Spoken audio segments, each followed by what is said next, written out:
Welcome to What is Going for new thought from the edge of Each week on Time's flagship radio show, veteran broadcaster, author, and media consultant Sandie Sedgbeer conducts thought-provoking interviews with inspirational authors, artists, musicians, scientists, speakers, and filmmakers who are working at the point where spirituality and science meet consciousness at the very edge of Here is your host, Sandie Sedgbeer. Hello and welcome. In 1990, today's guest met a 106-year-old lama in his cave in a remote corner of Nepal and asked him, "What can we do to bring healing and protection to the earth?" In answer, he gave her an ancient practice from Tibet and a daunting task to procure sacred earth treasure vases made from clay and potent medicines, fill them with prayers and symbolic offerings, and bury them around the world in Earth's most potent places and troubled lands. This sacred assignment propelled Cynthia Jurs on an extraordinary journey that spanned 3 decades, taking her across the globe through uncharted territory, from war-stricken Liberia to the standing stones in Avebury, to the outback of aboriginal Australia, to the nuclear laboratory in her own backyard, before eventually returning to the cave where it all began. Cynthia Jurs became a Dharma teacher in the order of interbeing of Zen master Thich Nhat Hanh in 1994. And in 2018, she was made an honorary lama in the Vajrayana tradition of Tibetan Buddhism in recognition of her dedication in carrying out the Earth Treasure Vase practice.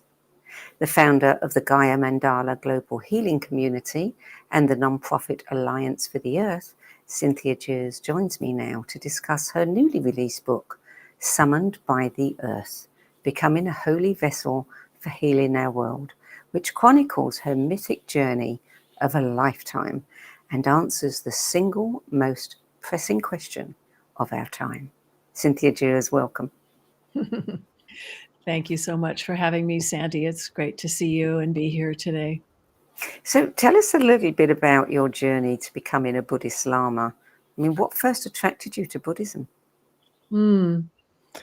Well, I don't really stress that I am a lama, as a matter of fact, because even though I was made a lama, it was kind of an honorary title. My path has been so unusual. It started back in the 1980s with Zen Buddhism, and I met Thich Nhat Hanh, who you mentioned, back then, in only his second journey to the United States, and I began to organize retreats for him, actually, back in the 80s. And I was so moved by his story and his message of what he calls engaged Buddhism. So he coming out of the war in Vietnam, he was really concerned about how do we engage our practice to really be of benefit to people and to the world and to the earth, and that made a lot of sense to me. It's one thing to sit on our cushion, and it's important to do, but it's another thing to really engage with making a difference. And so I love that about Thich Nhat Hanh. I studied with him very deeply and still carry his practice. I was made a teacher in his tradition by him in 1994. But I also had this interest in Tibetan Buddhism. I was very drawn to the Himalayan cultures and to the kind of juicy technicolor, naked goddesses dancing on corpses and all of that, and what was it? It took me a while to sort of find my way in that world, but I was very drawn to it. And so I kind of had these 2 parallel paths going, the Zen and then the Tibetan Buddhism, or the Vajrayana, and had a number of teachers in the Tibetan tradition. But it really wasn't until 1990 when I went to Nepal to meet this old lama that lived in a cave.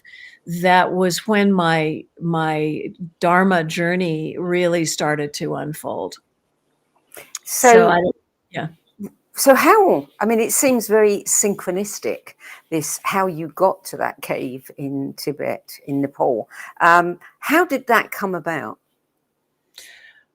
Well, I had gone to on a pilgrimage with a lama named Namkhai Norbu Rinpoche and a number of his students. There was probably 75 of us on a pilgrimage to Kailash, Mount Kailash in Tibet. And I met someone there who had told me about this old lama who lived in a cave in a remote part of Nepal. And he was planning to go and visit this holy man in the cave. And I said, well, can I come? And he said, okay. And I really didn't know what I was getting myself into, but then it was literally when I was walking up the path of the highest mountains in the world going, oh my goodness, I think I have a pretty unique opportunity to ask a question of the proverbial old wise man in the cave. What am I going to ask him? How can I make the most of this situation? Not just for me, but for those who could never go on such a journey. And so, one step, one breath, and it took me a while to arrive at what my question would be. But it was what was in my heart, Sandie.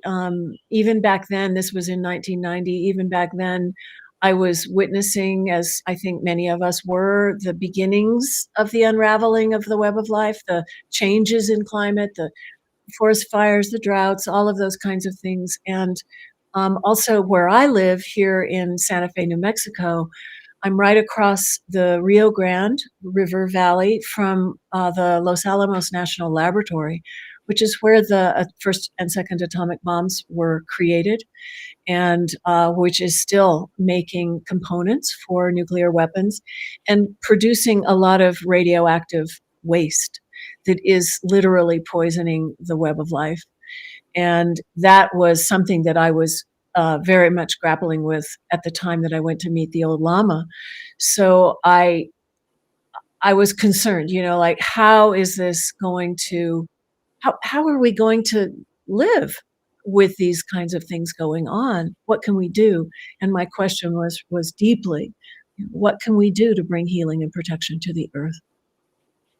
What was it like? I mean, to be, 13,000 feet up in the air in a faraway corner of Nepal, in a cave, meeting people who'd been separate from the world for decades. Yeah, What was that like? It must have been surreal. it was. I just got goosebumps when you said that because it really was. And how can I say, I wondered how he would respond if he even knew about what was happening in the world, the rest of the world, and or things like radioactive waste. Was that something that he knew about? And yet when I began to talk to him and share what my concerns were, he completely followed me as if he knew everything I was talking about, and I felt as if I was in the presence of someone while he had never been anywhere else other than this region of the world where he was from. And his activity had been dedicated to meditation and developing this unbelievably expanded consciousness. He knew, from that place, he knew what was happening in the world. I mean, I don't think that someone who is at that awake, it would be unaware or unconscious of what is happening. I'm reminded actually of you've probably heard of the Kogi people in the high mountains of Colombia who came out with a book and a couple of films about their warning, the elder brothers' warning to us about what was damaging, how we were damaging the earth. And that original message came out right around that same time.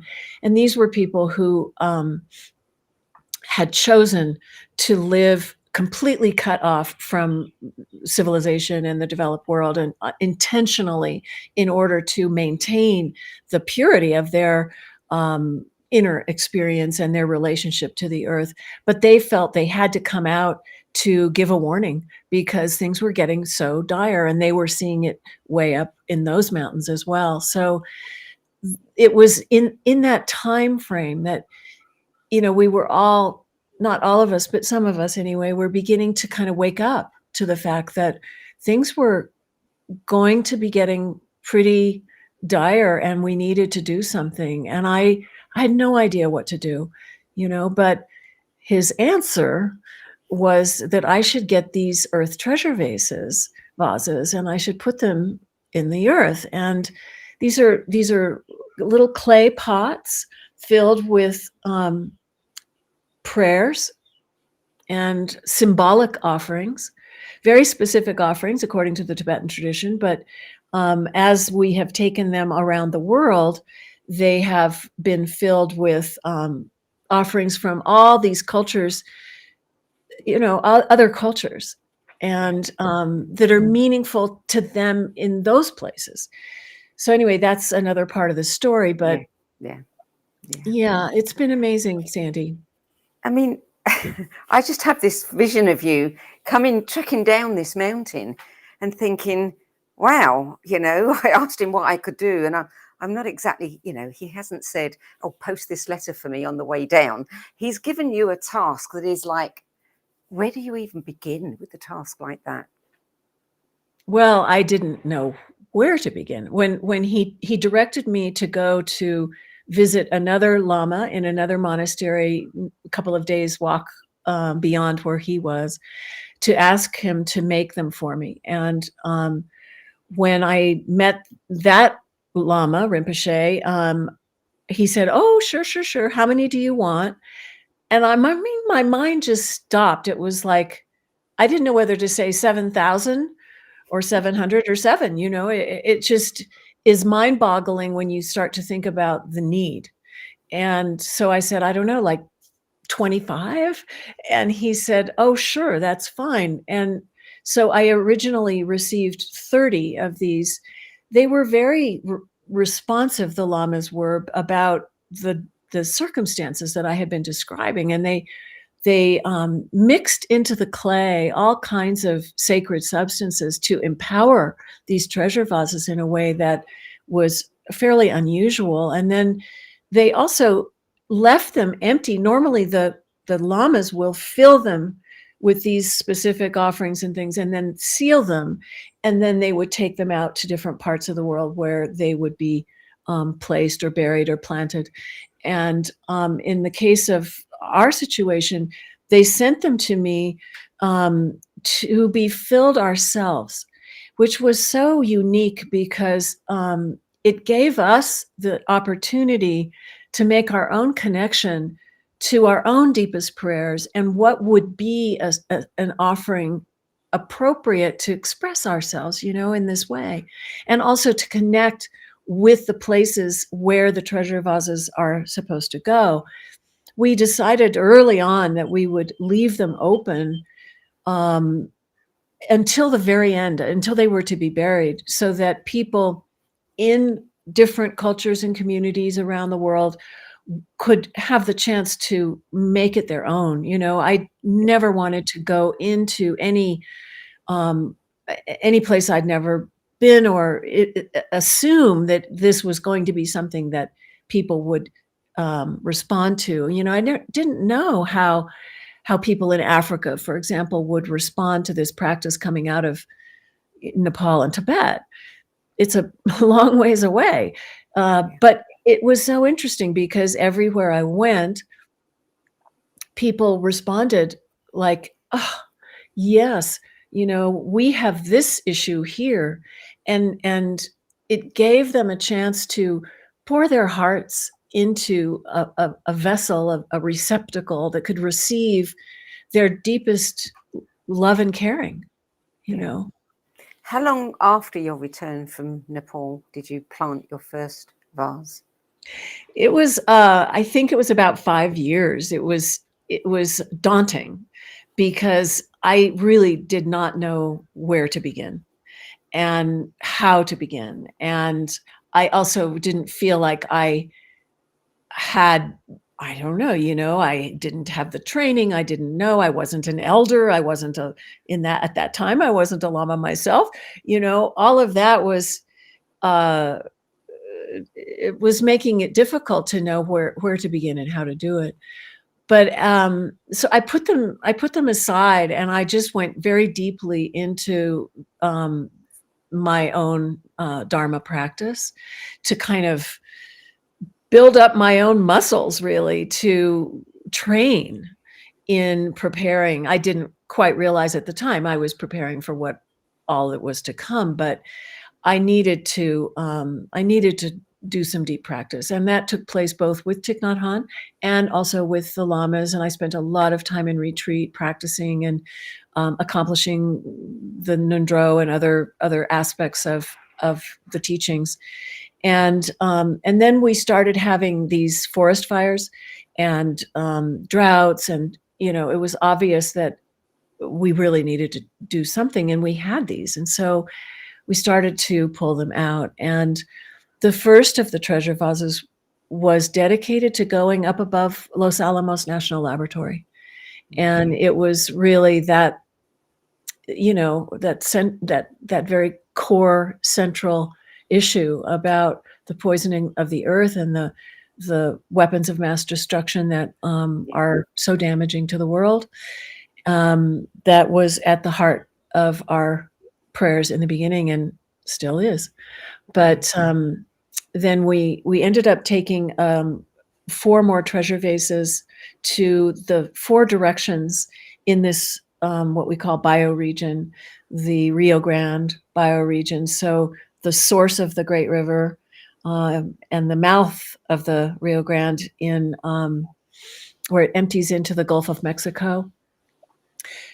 Because sources of rivers are supposed to carry the prayers, the whole length out. And then the top of the 2 highest mountains on the other 2, east and west, other 2 directions. So we anchored this practice here in making this mandala, this center in the 4 directions. And then they started to go out from there all around the world. I mean, you had some incredible experiences. I mean, there's journeys of a lifetime and journeys of a lifetime, and yours really was something phenomenal. I wouldn't be surprised to see somebody want to turn it into a movie. But you met so many incredible people, so many astonishing stories. I want to focus on one in particular. Have you share a little bit about that? Because it really does illustrate how transformation can occur. Mm-hmm. So can you share with us just the essence of the stories of Christian Bethelson, the former commander of the rebel forces in the region known as General Leopard, and Annie Nashan and Harry Weeks? Yes. Okay. Tell us about that. Oh my. Well, so at a certain point, I realized I was going to have to go to Africa with this practice. I had no idea where to start. And what's amazing about how the practice is unfolded is just how, you start to form an intention about a particular direction, and then it starts to open up. And you follow the thread, you just get led where you need to go. So I had formed that intention, and I heard from a woman who I have a lot of respect for, a writer named Dina Metzger, who had been doing work in Liberia, peace-building work, with an organization called the Everyday Gandhis. And Liberia is a country, I didn't even know where Liberia was when this first happened. She said, you need to take a treasure vase to Liberia. And I was curious. But Liberia is a place that had a 14-year-long, very brutal civil war, and tremendous upheaval and difficulty in that country. And the war had ended, but it was still a mess. And people were still recovering and still are to this day. But she invited me to come and bring a treasure vase to a group of people from Liberia and to invite their prayers for peace into the vase. And it was one of those moments. It's like, well, how are these people going to respond to this this practice? But I rang my bell. I have a beautiful sounding bell that I take into these meditations, and then led a guided meditation to invite them into this practice. And the treasure vase then went around the circle, and everybody, as I was saying before, they just poured their heart into it. And they had been advised to bring an offering that was somehow meaningful to them, symbolic. And when the vase came back to me, it was clear that it had to go to Liberia.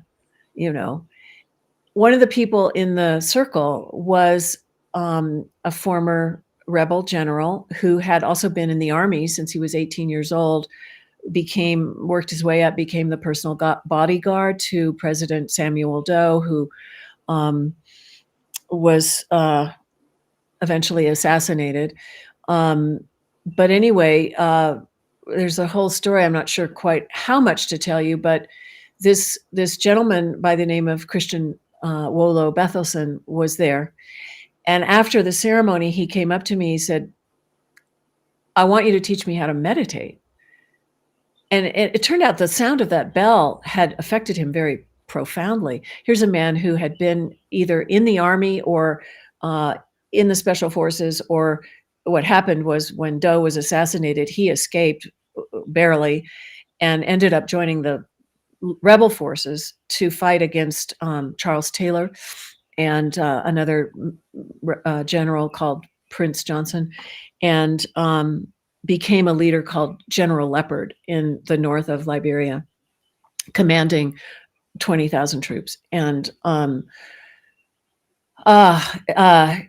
so he had that history, and he was pretty aggressive. He was friendly, but, intense.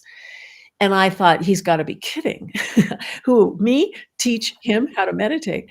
But anyway, long story short, I went to Liberia with the treasure vase about a year later, and he was there. And I was given an incredible reception through this organization, Everyday Gandhis. And I went to the north of Liberia. It's the worst fought region of the war, bordering Guinea and Sierra Leone. So 3 countries were involved in that area in the war. The treasure vase came into their community, and they had to, invite the ancestors to let them know whether they should accept this treasure vase. And the women danced, and there was drumming, and they went into trance. They received a message from the ancestors that said, yes, this is a good thing. And then this ceremony was organized, where hundreds of people came from 3 countries dressed in their finest to pray into this little clay pot and to ask for peace, to set their intentions for peace to last. And it was utterly life-changing for me, as you can imagine. So when the treasure vase was buried in the village of the chief that had, the ancestral chief who had spoken through the women, afterwards the elders said, well, now we want to remember these prayers. This was important to us. And it was Christian Wolo Bethelson who suggested that we build a peace hut in that village. And the peace hut is a round, open-walled structure, traditional structure that is found all over Liberia, where people traditionally would go to resolve conflict. But that system of conflict resolution was really destroyed during the war. And so his suggestion was, let's build a peace hut. And so we commenced in doing that. And my organization helped raise the money to do it, and he oversaw the construction. And again, another long story short, they ended up starting an NGO called the Peace Hut Alliance for Conflict Transformation, and building peace huts in various conflict-prone regions of Liberia. Bethelson went to work with others, including his dear friend Harper Carmen and his relative Annie Nushin, who was one of the leaders of the women's peace movement that stopped the war, in training people in how to resolve conflict in a traditional way under the peace huts. And Bethelson worked with child soldiers and former ex-combatants and all of that. And Annie specifically worked with the women. And that work went on until Ebola struck. I don't know if you remember, but there was a terrible outbreak of Ebola in Liberia. So then they had trouble traveling, but they started a radio show that went all over the country called Conversations Under the Peace Hut. By that time, Bethelson had started to learn the practice of mindfulness with me, and also had lived in Plum Village with Thich Nhat Hanh. He was invited to go there, as was Harper and Annie. And they all spent time at Plum Village and learned from Thich Nhat Hanh before he had his stroke. And at the first time that Christian Bethelson was at Plum Village, he realized in hearing Thich Nhat Hanh speak, Thich Nhat Hanh being, an amazing peace builder, talk about peace building, he realized that he had to forgive this man named Harry Weeks, who was called Green during the army. He had been a friend of Bethelson's, but during the war, he killed 5 members of Bethelson's family. He was ordered to do that, and Bethelson was always intent on seeking revenge and killing Green, and he was at Plum Village when he realized he had to forgive him. Mm. And so he called Green and told him that he was ready to meet and move on. And of course, Green did not believe him. Green was living in Sierra Leone to escape Bethelson's revenge. But he came back when Bethelson went back to Liberia. He met him there. And Bethelson invited him to meet him at one of the peace huts, and Annie and Harper oversaw and facilitated the reconciliation. And God, it just gives me goosebumps, makes me want to cry now thinking about it, because they forgave each other, and they reconciled. And there were many people witnessing this who also had their own experiences of the need to move on, and so there's many, many stories many. That's just one, but he told me he will never pick up a gun again, and he really is a transformed person. And I realize that if conflict can cross borders, so can peace, so can our prayers for transformation. Yeah. Just before we go to the break, I just want to put the end of that story, when Bethelson later had some problems and needed medical treatment. Yes. He went to a hospital, and Harry Weeks was a nurse, and Harry took care of him, and Harry paid for Bethelson's treatment. I mean, that story is, it gives me shivers, because he really was a man that had a lot of blood on his hands, and yet he completely... And yet, the thing about him was that underneath the surface of all of that was this incredibly dear, kind, heartfelt person who was always wanting to get to this other way of being, but he just didn't know how. And when he encountered the meditations and stuff, the practice of mindfulness, he took to it so deeply. And so there was Harry. He took him into the hospital and saved his life. Saved his life, yeah. We have to go to a break now, Cynthia. You're listening to What is Going On. I'm Sandie Sedgbeer, and my guest today is Cynthia Jurs, who is a Dharma teacher in the interbeing of Zen master Thich Nhat Hanh. And we're talking about her new book, Summoned by the Earth, becoming a holy vessel for healing her world, which chronicles her mythic journey and answers the single most pressing question of our time. We'll be back with more from Cynthia Jurs after this break. Om Times TV. Imagine becoming a super influencer. Reinvent yourself, invest in your brand, and then manifest your success with a robust spheric approach. Om Times Media and Broadcasting offers a unique and multifaceted way to become the spiritual and conscious influencer you deserve to be by putting your message across our powerful platform with its proven record of integrity and excellence. Through our produced shows, Om Times offers the opportunity to become a social media TV personality, a radio show host, an Om Times magazine columnist, and a syndicated podcaster, all in one shot. By live streaming your show on Om Times TV and broadcasting it across the extensive Om Times radio and TV networks, you become more than a host. You become an ambassador and a force for positive change. Om Times. Open yourself to the possibilities.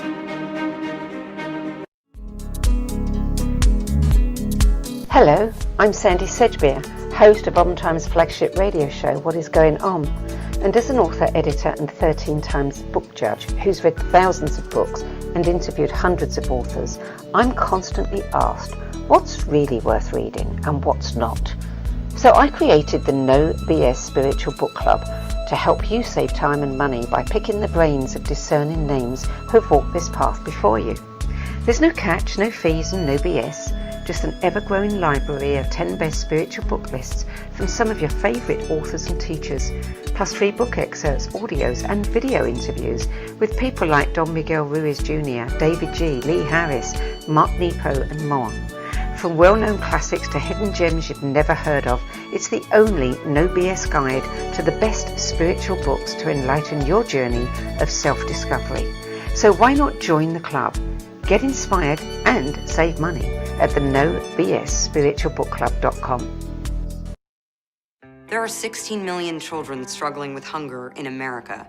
That's 1 in 5 daughters, sons, neighbors, and classmates who don't know where their next meal is coming from. Yet billions of pounds of good food go to waste every year. It's time we do something about it. Feeding America is a nationwide network of food banks that helps provide meals to millions of kids and families in need. Visit feedingamerica.org to help them feed even more. Together, we can solve hunger. Together, we're feeding America. Welcome back. Cynthia Jurs. Joanna Macy has defined this time as the age of the great turning, when we have the opportunity to restore the life force drawing out of Mother Earth. And I think it was you that said restoring balance and harmony between the masculine and the feminine is maybe our most basic evolutionary task at this time. Mm. Do you think that restoring the harmony between the masculine and the feminine is enough to save Earth and create a new paradigm on this planet? No, I don't. I think it's a really good place to begin. And we need to come together. We need to find each other and find each other in harmony, right? Because the world is unraveling. The web of life is unraveling right before our very eyes. This time of this great turning is part of the great turning is an unraveling of the way that things have been going for so long under this patriarchal, hierarchical system that has destroyed the planet, or is seriously in the process of doing so in a variety of ways. Mm-hmm. So it is a time when I think that the voice of Mother Earth is very important for us to listen to. And many women carry that connection so directly. But we don't want to polarize each other. We want to listen to each other. We want to come together. But there are so many, as I often call them, these core wounds, that if we're talking about global healing, which is what this practice with the earth treasure vases is about, we have to be willing to go into and face into some of these very deep core wounds. in order to bring about the healing. And yes, one of them is the conflict really between the masculine and the feminine, a way of being that is primarily defined by a masculine way of being versus a feminine way of being. We've gone through different eras, of life on Earth where we've had a different orientation over time, and today it's up for grabs, really. How we go forward. Um, but there's also other core wounds. There's, as I mentioned, the poisoning of the earth, but there's also the rape of the earth, the rape of women, of course, and which is in every family, on every street corner of every culture and community around the planet, but also the rape of the earth herself, the minerals, the oceans, the resources. And then, and of course, we could say war might go into that category. There's also the colonization of indigenous peoples and people of color who have been living for way too long with inside of a system that has been one of oppression. And that all is part of what needs to change. It's all woven together, really, but with our practice with the treasure vases, we're sort of going into one by one, and it's not easy because of what it brings up for us that needs also to be healed, but you make that very clear in your chapter. Do not close your eyes before suffering. I had to put the book down at that point and think, because it is so easy to say, I don't want anything negative in my life. I won't look at that. And I mean, that was a harrowing chapter. The revelations about what is happening to women in the Republic of the Congo. It's unthinkable. Yeah. And it's happening every day. Yeah. Every day. And I won't go into some of the gory details here, No. but have you seen, I mean, you planted a vase there, yes? Yeah. Have you heard of any changes that have occurred there, that you can say? Well, yes. I mean, so the woman who helped me take a treasure vase to Congo, her name is Nema Namadamu, and she, at the time, was just beginning her activism, but she became, and still is, a world leader now, representing women and girls in Congo. And she's also disabled. She had polio when she was 2 years old, and so she walks with crutches, and she crawled around her life for the first 30 years of her life, or kind of vaulted herself around. She's 2 college degrees. Nema is a force to be reckoned with, and she helped bring the treasure vase to Congo, and her organization is called Hero Women Rising, and her life work is to uplift the women of that country, and she's doing an incredible job and has received such recognition. And it's been part of, I consider her to be one of the living treasures coming out of having done this in Congo, because she has taken all those prayers right into her own self and is doing what she's doing to bring healing in those ways. Exactly. And the other thing that happened when we were there together is that so I took the treasure vase to the forest, to the Pygmy people, the indigenous people of Congo, the original people from that land. And I wanted to go there to offer the treasure vase after we had worked with all these women to empower them. We took the treasure vase to the forest. The forest in Congo is the second largest rainforest in the world outside of Brazil. So it's a very, very important part of the world. Now it is being deforested. The trees are being cut down. It's really another terrible situation, another type of rape, really, and the minerals that are being extracted from that land by the rebel groups. It's a terrible mess. But what happened was that again, the women heard me speak about how Congo forests are providing oxygen for us to breathe in America, and that their forest is as important as Brazil, and they started to plant trees. So NAMA's organization Hero Women Rising is also working with teaching the women how to restore the forest, and they're doing that work. It's one of the incredible outcomes that who could ever have predicted, but this is how it goes, with Yeah. these holy vessels. How many did you plant in all? Well, we're still in process. I received 30 originally, then I received another 40 that were made at the same time but came later. So that's the first and second generation.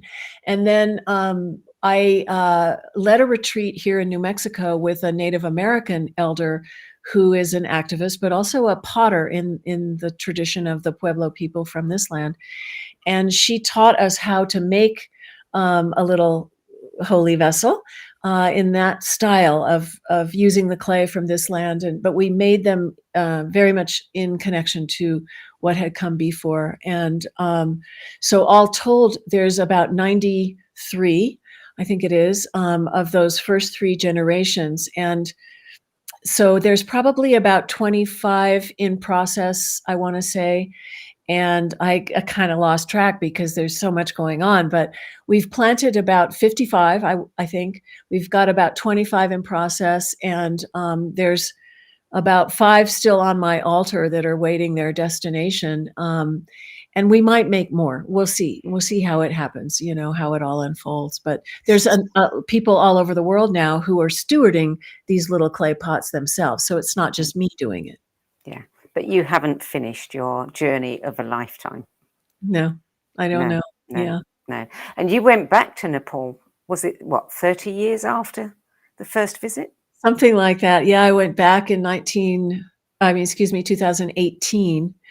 I had been there in 1990, went back with 2 treasure vases and a group. And we brought a vase back to the home temple of the old lama and his closest disciple, who is my contemporary Lama Nawang Siltram Zangpo. The temple is called Tolu Gompa, and it had been destroyed by an earthquake. As you may recall, there was a really bad earthquake in Nepal, and so that temple needs to be rebuilt. And we brought a treasure vase there, and then we walked further on back up to Charak, where the old lama's daughter now lives, and she's lived there since she was 19 years old. She's now almost 80, and I met her 30 years ago when she was about 50, and he died the year after I was there, but she has been living there ever since in retreat. So she's an amazing practitioner, clearly, and received us along with her, or I guess her father's grandson, her nephew, who's now kind of the resident lama, who was about 5 years old with a runny nose when I met him back at the beginning. And we brought a treasure vase there to plant in this very important place that had been the sort of origin of all of it. Mm-hmm. And is just a beautiful location, behind the veil. Like they call that region a bayul. It's a hidden land, where miraculous activities occur, and you can still feel that there. Yeah. You've said that each vessel carried its own lessons. What was the most important lesson that you've learned so far? Oh gosh, well, on that pilgrimage, we brought this vessel back to Charak, and I had been made a lama on that pilgrimage, and I was quite conflicted about it, Sandie, because in the course of all this 30 years of journeying around the world, encountering indigenous cultures, bringing this practice from Tibet to places and communities who are listening in deep ways to the earth speaking in our times, I really had come to feel as if the source of refuge and inspiration for me, my greatest teacher, is the earth or Gaia. And actually not so much the lineage lamas, or the teachers that are sort of upholding the tradition. As beautiful as the tradition is, I do feel that there are certain ways in which some of it is quite outdated. A lot of the spiritual traditions, I think, are struggling to come to terms with the times that we're living in, and you can't keep a power structure going forever that has power over other people.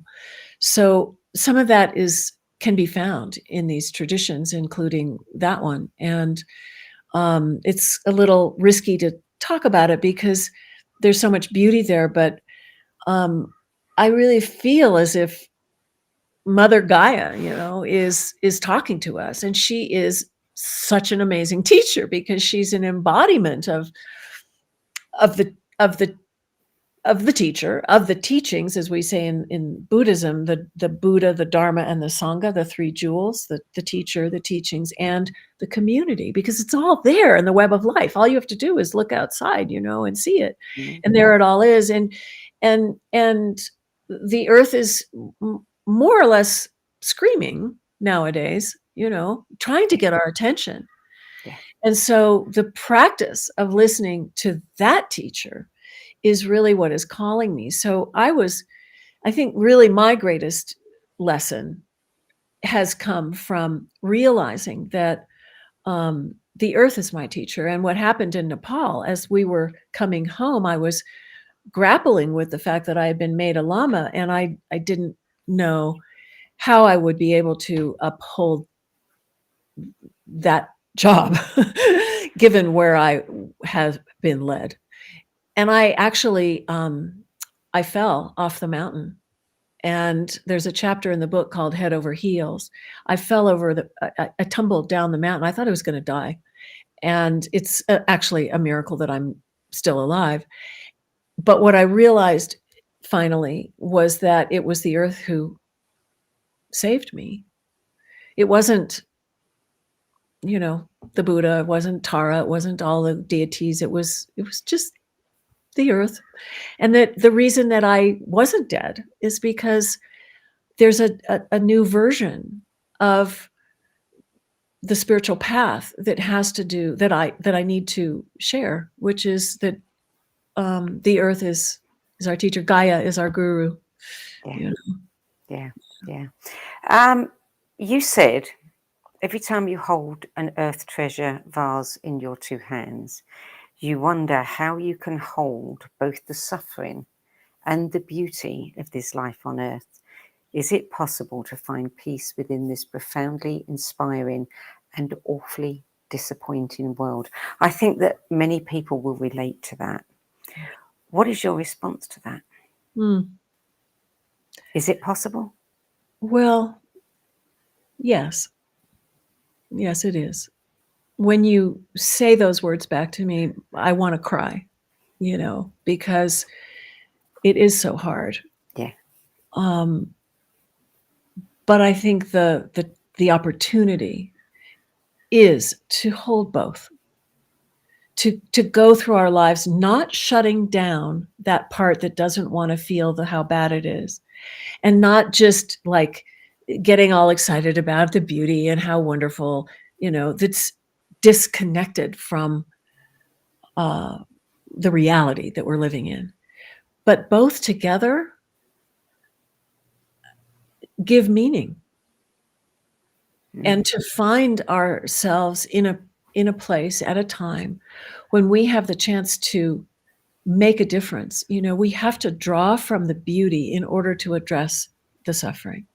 Yes. We can't address the suffering without it, or we'll go under. We'll just go under.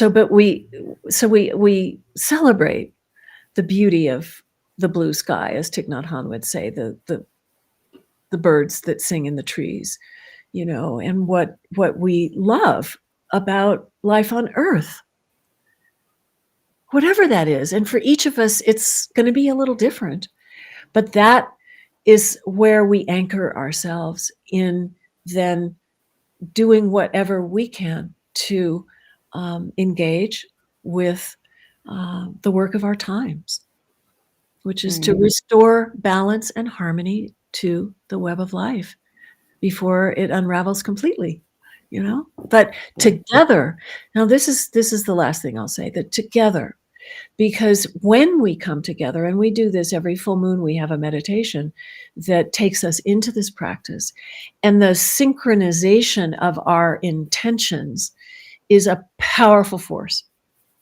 for change and transformation.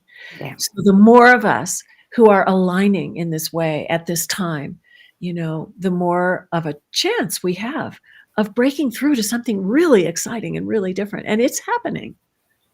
How can people join your meditations?